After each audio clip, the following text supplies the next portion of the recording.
राधे राधे दोस्तों, आप सभी कैसे हो। आई होप आप सभी अच्छे होंगे और एकदम बढ़िया होंगे। मैं भी अच्छी हूँ, एकदम बढ़िया हूँ। और बस यहाँ ये दशहरा का दिन है, तो पहले तो आप सभी को दशहरा की ढेर सारी शुभकामनाएं। और कल नौमी को मुझे इतने काम हो गए थे, तो ये रात के ही बर्तन पड़े हुए हैं। तो बस सुबह उठी मैं, अपने काम में ही लग गई, पानी वानी पिया रोज़ की तरह, और बस सीधे बर्तन वगैरह अपना निपटा देती हूँ मैं। और बस उसके बाद मैंने ये किचन वगैरह क्लीन कर ली है और बर्तन धुल गए हैं।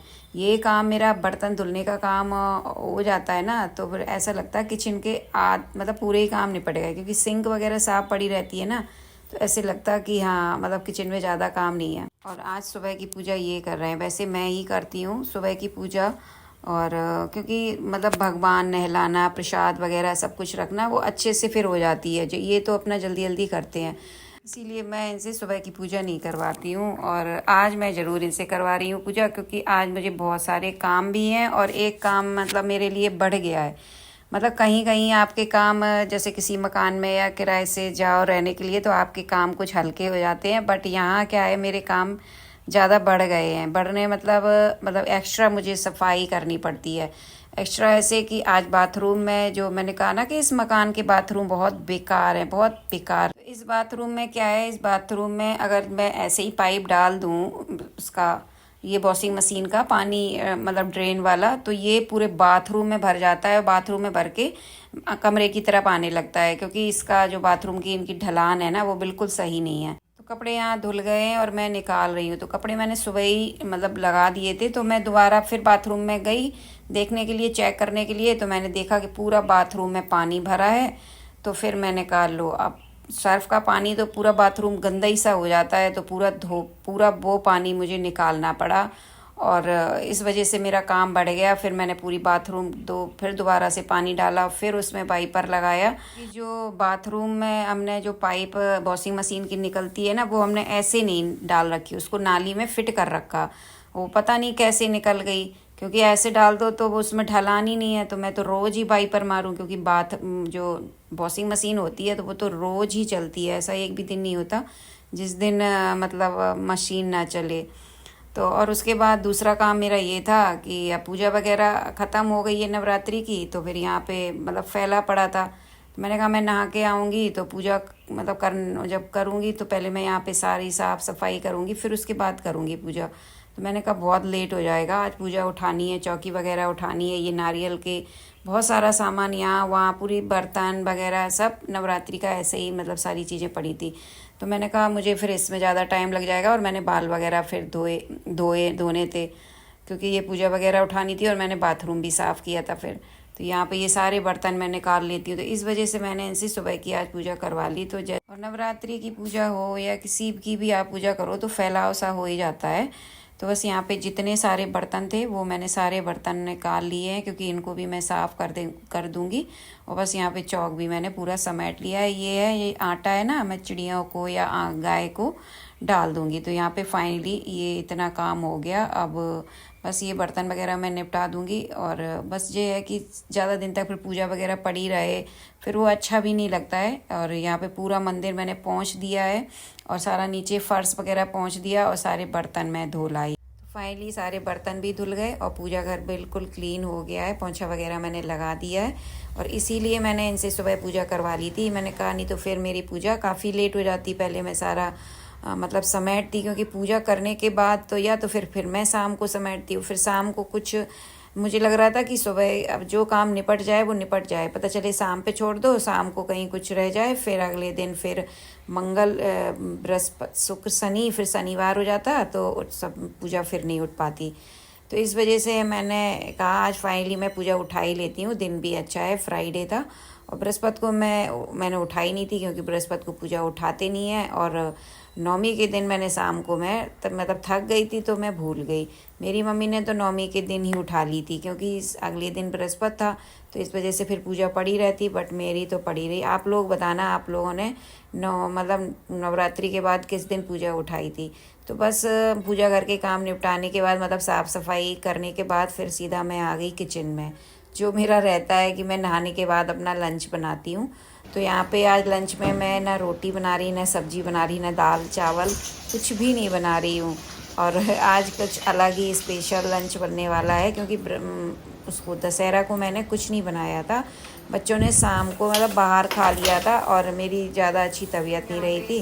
तैयारी मैंने कर ली है, कढ़ाई चढ़ा दी है, ऑयल डाल दिया है और यहाँ पे मैंने बेसन का घोल बना लिया है। बेसन में मैंने सारे मसाले, लहसुन, हरी मिर्च, जीरा पाउडर, गरम मसाला, लाल मिर्च, धनिया पाउडर, सारे मसाले मिक्स करके बढ़िया सा मैंने ये घोल तैयार कर लिया।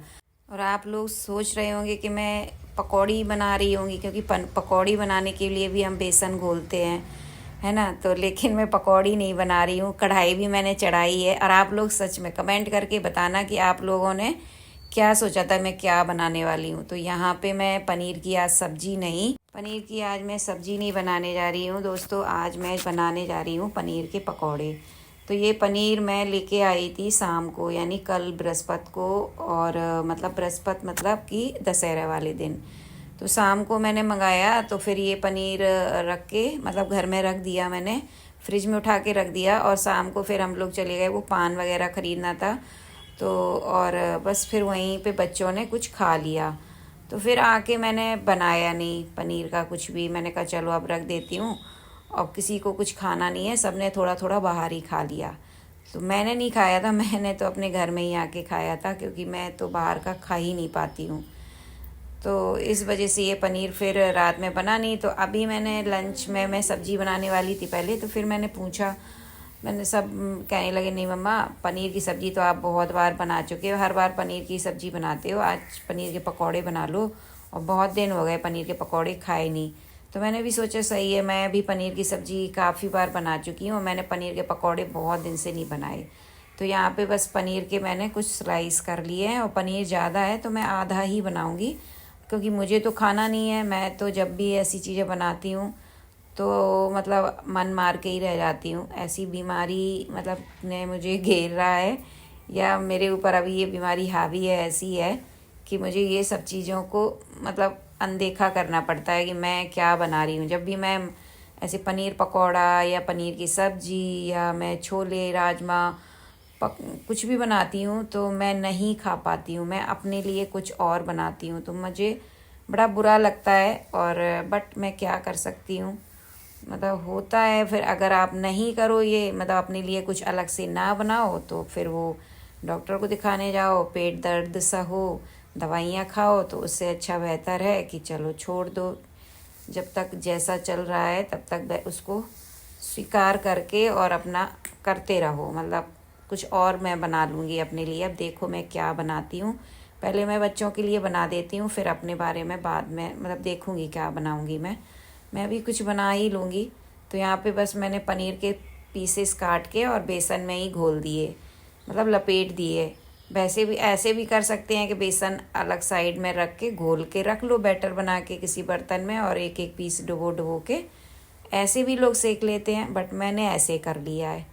तो ये देखिए फाइनली छोटी कढ़ाई चढ़ा दी है, तो थोड़े थोड़े मैं निकालूंगी, और ज़्यादा मुझे बनाने भी नहीं है। तो आ जाइए आप लोग भी, और आप लोगों ने दशहरे पे क्या क्या बनाया था कमेंट करके ज़रूर बताइएगा। तो इनको थोड़ा सा धीमे ही आंच पे सेका जाता है, ताकि ये ऊपर का जो बेसन है अच्छे से सिक जाए। एकदम तेज़ आंच पे सेक दो, और मैं तेज़ आंच ज़्यादा कर भी नहीं सकती, क्योंकि ये कढ़ाई मेरी ना बहुत हल्की हो गई है, काफ़ी पुरानी हो गई। तो मतलब मेरी ये छोटी वाली कढ़ाई और जो बड़ी वाली लोहे की कढ़ाई है, दोनों ही हल्की हो गई। अब ये पूरी और ऐसे आप कुछ तल के मतलब रह गई है, मतलब तल लो इनमें कुछ चीज़ें, सब्जी वब्जी बनाओ ना तो बहुत जलने का बहुत डर रहता है।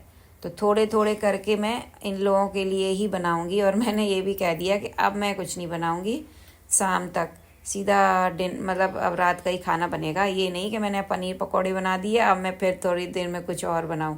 तो आ जाइए आप लोग भी, ये देखिए गर्मा गर्म पनीर के पकौड़े तैयार हैं। देख के मेरे मुंह में भी बहुत पानी सही आ रहा है, मुझे अच्छे भी लगते हैं पनीर के पकौड़े मुझे तो, बट मैं क्या कर सकती हूँ, मैं तो नहीं खा सकती हूँ।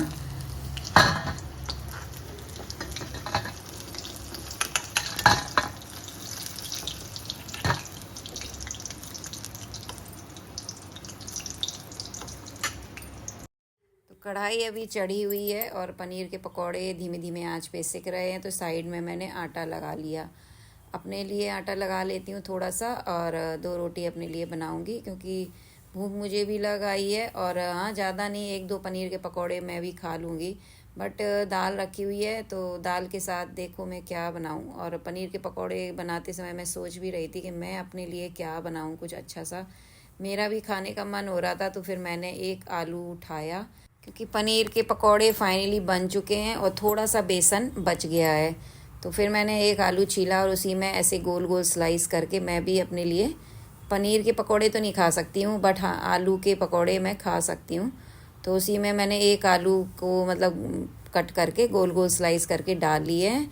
तो बस पनीर के पकौड़े सिक चुके हैं, तो यहाँ पे मैंने एक एक पकौड़ी डाल के मैंने कहा लाओ मैं भी सेक ही लेती हूँ अपने लिए। तो ये थोड़ा सा पनीर बच गया है और ये देखिए ये मेरे लिए पनीर की नहीं, ये आलू की पकौड़ी। और बच्चों के लिए मैं कुछ और बनाती हूँ, अपने लिए कुछ और बनाती हूँ, करना पड़ता है क्योंकि जब हमें कुछ ऐसी मतलब दिक्कत परेशानी हो जाती है तो अपने मन को और अपने आप आदतों को भी कंट्रोल करना पड़ता है। हाँ, ये है कि अगर कंट्रोल कर लो तो हम थोड़ा स्वस्थ बने रहते हैं और जी जो हमारी दिनचर्या होती है थोड़ा सही चलती रहती है, दिक्कत नहीं होती है। मैं तो आलू की पकौड़ी ये खा चुकी हूँ बट मैं ब्लॉग एडिट कर रही हूँ ना, तो मुझे ऐसा लग रहा देख के कि फिर से मैं आलू की पकौड़ी बना लूँ। और आप लोगों के मुँह में पानी आलू की पकौड़ी देख के आया कि नहीं, कमेंट करके ज़रूर बताइएगा। और कैसा लगा आज का ब्लॉग, और अच्छा लगा हो तो एक प्यारा सा कमेंट और लाइक भी ज़रूर कीजिएगा। तो मिलती हूँ आप सभी से एक न्यू ब्लॉग के साथ, तब तक के लिए राधे राधे, जय श्री कृष्णा। और चैनल को सब्सक्राइब करना ना भूलें। Take care, love you, bye bye.